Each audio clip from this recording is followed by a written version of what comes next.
Vamos a aprender modulación. Todas las comunicaciones modernas se basan en los principios mostrados en esta lección.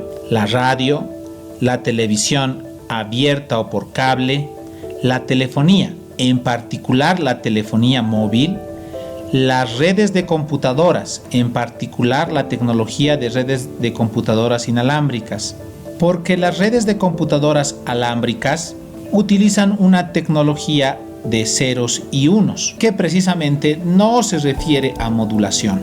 Los enlaces de microondas terrestres y satelitales y también la fibra óptica.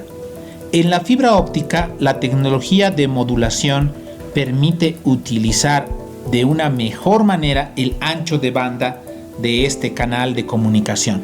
La modulación es el proceso de mover el espectro de una señal a un nuevo rango de frecuencias. Si tengo una señal que se encuentra en banda base significa que está alrededor de los 0 Hz, donde se puede distinguir su frecuencia máxima en positivo y su frecuencia mínima será el negativo de la frecuencia máxima. La modulación no es otra cosa que mover la señal a una frecuencia portadora, donde la señal no sufrirá absolutamente ningún cambio, pero ya no se encuentra en banda base, sino en una frecuencia de transmisión, donde su frecuencia máxima ahora será la frecuencia de portadora más la frecuencia máxima, y la frecuencia mínima será la frecuencia de portadora menos la frecuencia máxima.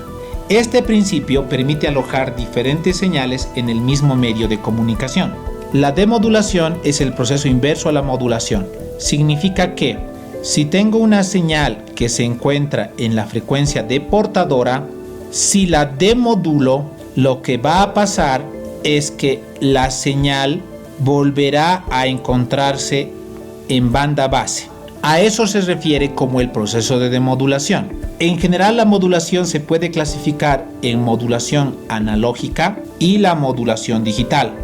La modulación digital es la que se utiliza en estos tiempos, y particularmente la modulación QAM, que es una modulación de amplitud y de fase.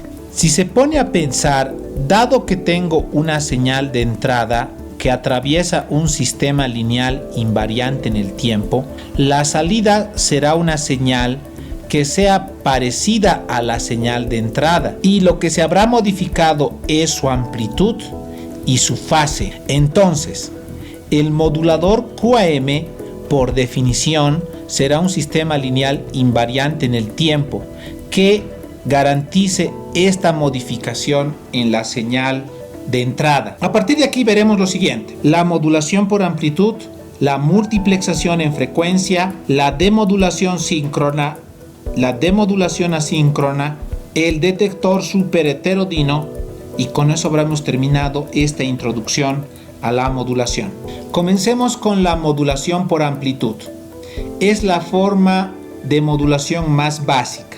La señal de entrada x de t de banda limitada es multiplicada por p de t, una portadora sinusoidal que produce la señal de salida modulada y de t. Si graficamos esto, puedo tratar de entender qué es lo que pasa en el proceso de modulación.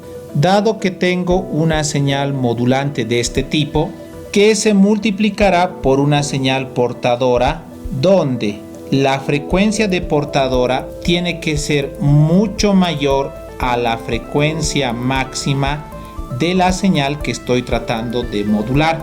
La señal de salida entonces tendrá una forma como la que estoy mostrando. Ese será el resultado de la modulación. En la anterior presentación se mencionó que la señal modulante tiene que tener banda limitada.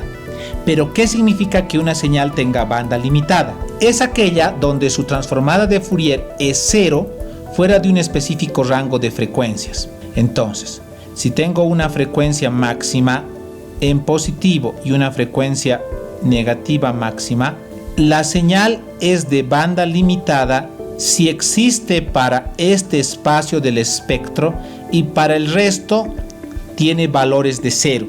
¿Por qué es necesario que la señal modulante tenga un espectro de banda limitada? Imaginemos el siguiente caso. Tengo una señal original o modulante donde su frecuencia máxima es aproximadamente igual a más infinito y su frecuencia mínima, que será menos frecuencia máxima, será aproximadamente igual a menos infinito. Entonces, si ingreso esta señal al bloque de modulación, la señal se moverá para estar alrededor de una frecuencia portadora y la frecuencia máxima será la frecuencia portadora más la frecuencia máxima. Pero como esto era aproximadamente más infinito, entonces formalmente sigue ocupando la señal hasta más infinito. Y en lo negativo, la frecuencia mínima será la frecuencia portadora menos la frecuencia máxima.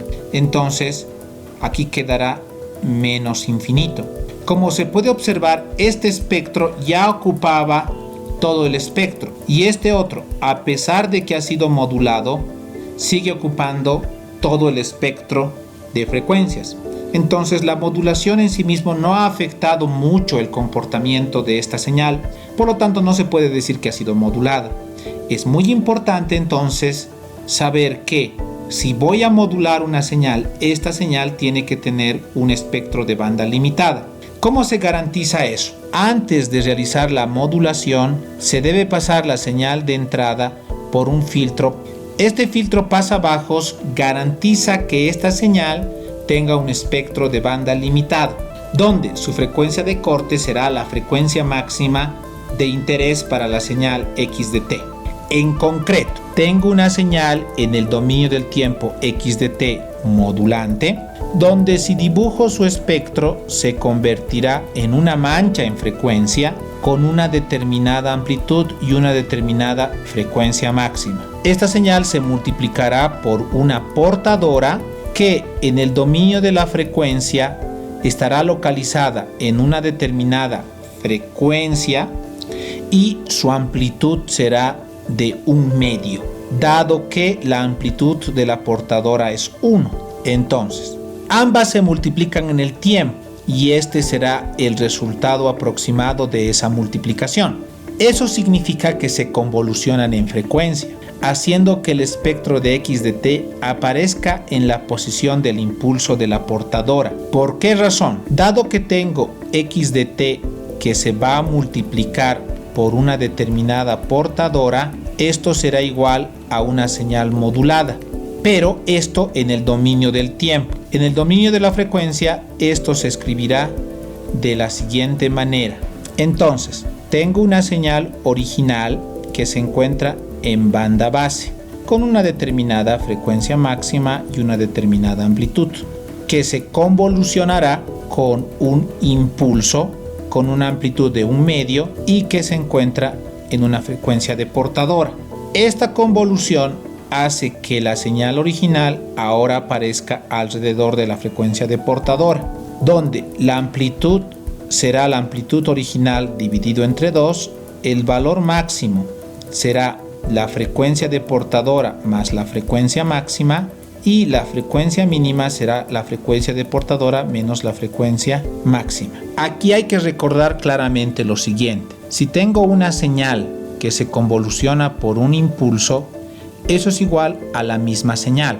Pero si tengo una señal que se convoluciona con un impulso que está recorrido, entonces la respuesta será la misma señal, pero en la proporción del corrimiento del impulso. Esto básicamente es el principio de modulación. Este principio se puede usar para multiplexar diferentes señales para que puedan transportarse en el mismo medio sin interferirse. En una determinada frecuencia puedo enviar la información de un canal 1, en otra determinada frecuencia puedo enviar la información de un canal 2 y así sucesivamente. Si bien estas señales en el dominio del tiempo parecen mezclarse, en el dominio de la frecuencia se pueden separar sin mucha dificultad, como veremos utilizando un modelo en Simulink. En concreto, la señal A la llevaré a la posición de la portadora A, la señal B la llevaré a la posición de la portadora B, la señal C la llevaré a la posición de la portadora C y así sucesivamente. Entonces, con esto tengo una señal, con esto tengo otra señal y con esto tengo otra señal.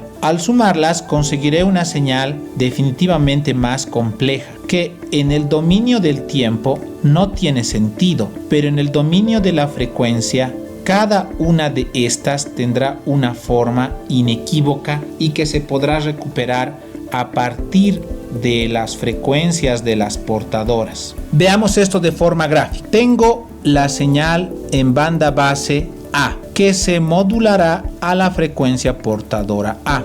Tengo la señal en banda base B, que se modulará a la frecuencia portadora B. Tengo la señal C, que se modulará a la frecuencia portadora C. Si yo sumo estas tres señales, conseguiré que cada señal ocupe un determinado espacio en el espectro de frecuencia. Como había mencionado, en el dominio del tiempo estas señales son confusas, pero en el dominio de la frecuencia definitivamente se puede distinguir una de otra. Este proceso de multiplexación se entiende mejor desarrollando ejercicios, que es lo que veremos en un siguiente video. Como mencionamos, hay dos tipos de demodulación, la demodulación síncrona y la demodulación asíncrona. La demodulación síncrona requiere que en recepción se conozca con precisión la portadora. La demodulación asíncrona no requiere de este conocimiento. Un detector síncrono es un dispositivo para recuperar o demodular la señal original después de haber sido modulada. Este proceso implica multiplicar y de t por la misma portadora usada en el modulador.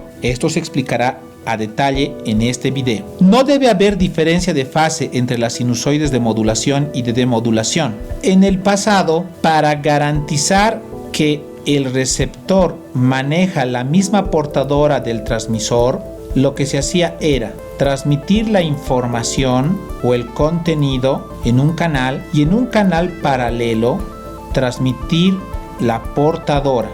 Porque si en recepción se maneja una fase diferente, la demodulación se hacía de manera deficiente. Sin embargo, la tecnología ha evolucionado de tal manera que en el receptor se tiene un dispositivo que detecta la frecuencia de portadora y esta frecuencia de portadora se utilizará para demodular.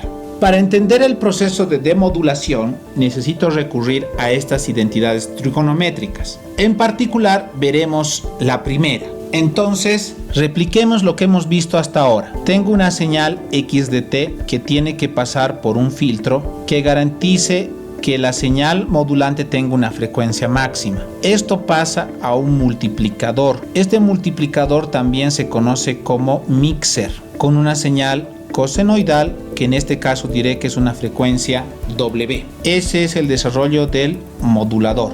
En el demodulador, en lo básico, tendré simplemente la señal que estoy recibiendo y lo multiplicaré por la función de la portadora original, y lo que quiero entender es qué es lo que pasa en este punto del proceso. En este punto será y de t multiplicado por coseno de wt, pero originalmente y de t no era otra cosa que x de t por coseno de wt. Reescribiendo entonces en este punto, y de t por coseno de wt será igual a esto, x de t coseno de wt multiplicado por el coseno de wt. Utilizando la identidad trigonométrica tendré x de t multiplicado por coseno de wt más coseno de wt menos wt. Aquí se puede observar que sale 2wt y aquí sale 0. Entonces, desarrollando esta multiplicación tendré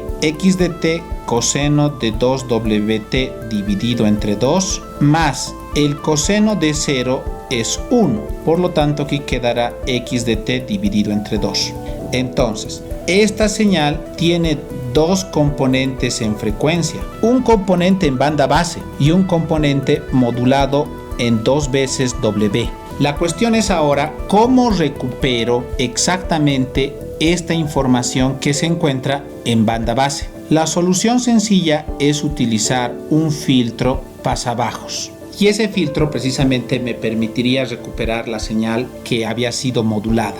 Este dibujo resume lo que habíamos visto. Esta es la señal modulada que se encuentra alrededor de la frecuencia de portadora. Si yo lo multiplico por la misma portadora, lo que va a pasar a la salida es que aparecerá 3 espectros. Un primer espectro que está en banda base y 2 espectros adicionales no deseados que se encuentran en 2 veces la frecuencia de portadora. Aplicando un filtro pasabajos con una ganancia de 2 y una frecuencia de corte aproximadamente igual a la frecuencia máxima, entonces yo recuperaré exactamente este espacio del espectro, que es la señal original que había modulado. Entonces, ¿qué nos falta para continuar con este tema? Veremos ejercicios de modulación, demodulación, multiplexación en frecuencia. También veremos cómo se diseña detectores asíncronos, la base y el diseño de filtros superheterodinos, además de implementaciones en Simulink de esto que estamos mencionando. Gracias por su atención.